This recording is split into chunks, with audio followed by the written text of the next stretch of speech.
Friends, welcome to a fresh video. In this video, I'll be discussing a case in a MCQ format.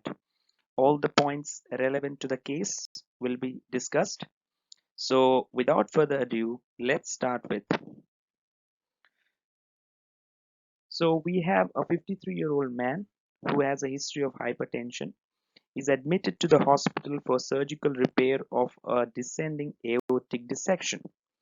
Now, upon awakening from the surgery, when asked by his physical therapist to move his legs, he cannot move them.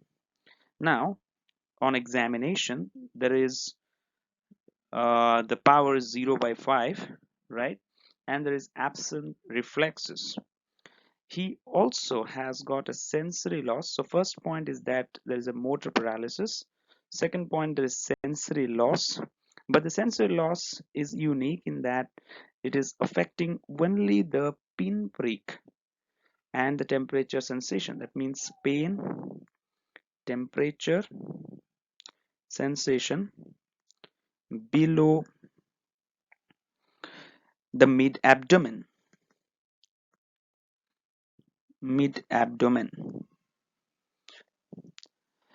Now that indicates there is a sensory level. There is a sensory level, but the catch here is that the vibration and proprioception are intact. Now this points to a dissociated sensory loss. There is presence of a dissociated sensory loss.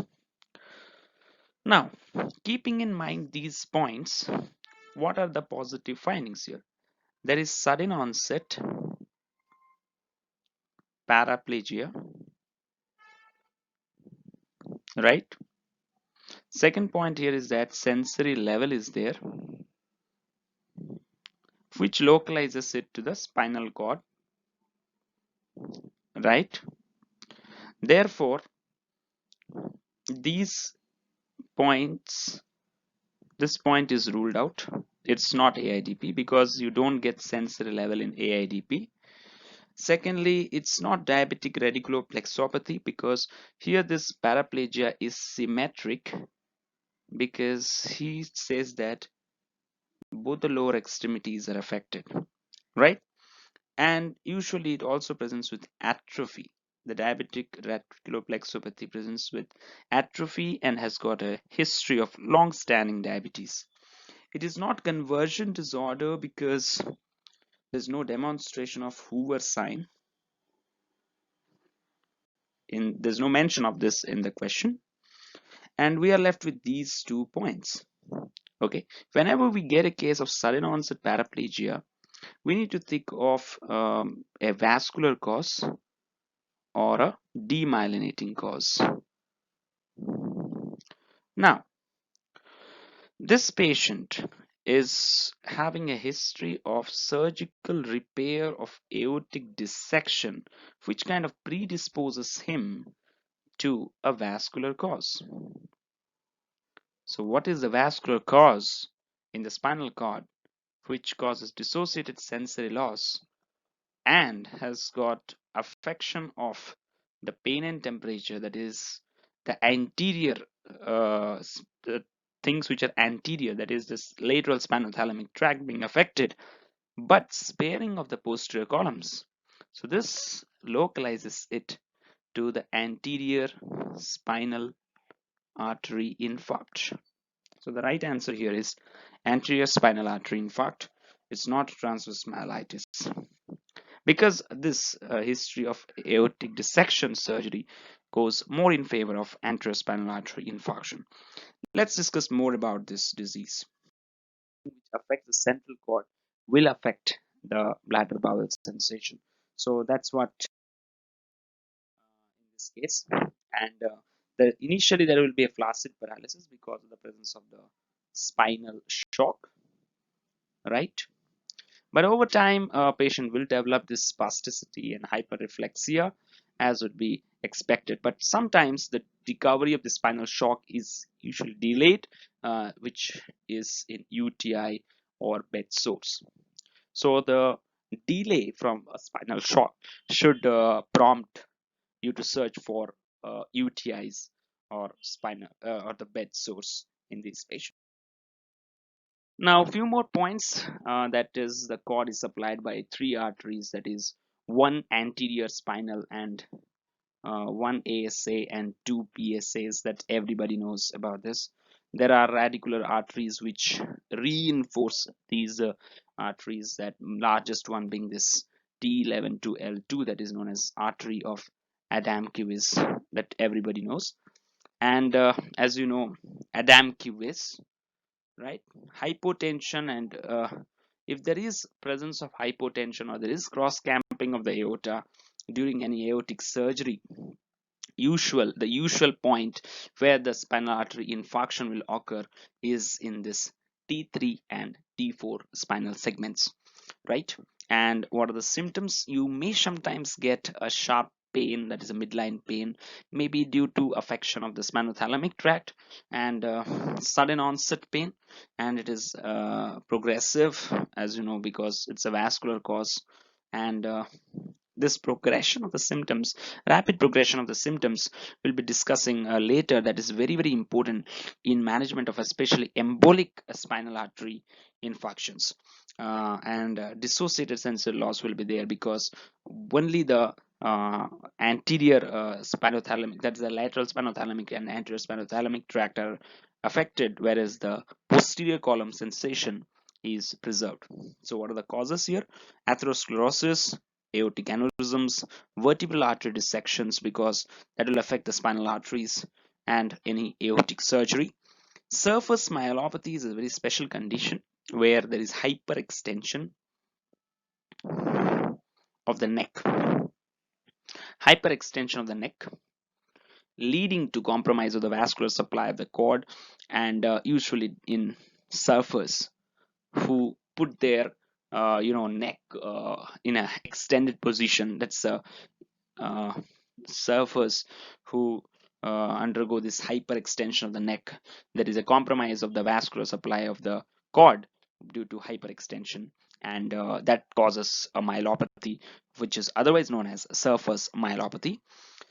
A patient without any surgery or any kind of precipitating factors, if that patient comes to you with a spinal artery infarction, you should look for the systemic causes, that is vasculitis or connective tissue diseases like SLE, or also work up for APLA.